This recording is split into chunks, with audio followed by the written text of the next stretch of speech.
ఇప్పుడు ఒక్క గిరిజనలో కూడా లేకుండా చేసినట్టే కదా. అంటే మేము ఒక గిరిజన మేయర్ చేసిన స్థానం కూడా ఇవాళ కార్పొరేటర్ ఉండదా? ఇది అశాస్త్రీయం కాదా? ఇది నిదానం కాదు. మీరు ఆలోచించండి. ఈ అభిప్రాయ సేకరణ జరగాలి. గిరిజనుల యొక్క ప్రాతినిధ్యాన్ని గుర్తించాలి.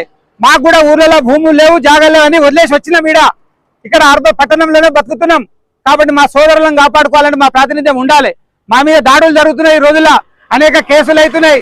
ఎవరో బాగా గిరిజనులు డెవలప్ అయ్యారు, బంజారాలు డెవలప్ అయ్యారు, ఉల్లమడాలు డెవలప్ అయ్యారు అని చెప్పి ఆ వాదనతో పెట్టి దూరం పెట్టొద్దని మనస్ఫూర్తిగా కోరుతా ఉన్నాం.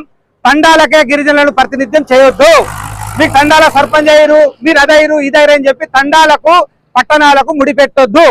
పట్టణాలను డిఫరెంట్ చూడాలి, తండాలను డిఫరెంట్ చూడాలి. మా ప్రాతినిధ్యం వలసలు పెరిగింది కాబట్టి మా ప్రాతినిధ్యం పెరగాలి, మా స్థానాలను పెంచాలని ఈ రోజు ప్రధానంగా డిమాండ్ చేస్తా ఉన్నాం. అశాస్త్రీయమైనటువంటి విభజనతోటి ఇది పద్ధతి కాదు, దీన్ని మార్చుకోవాలని చెప్పి ప్రభుత్వానికి గుర్తు చేస్తున్నాం. ధన్యవాదాలు.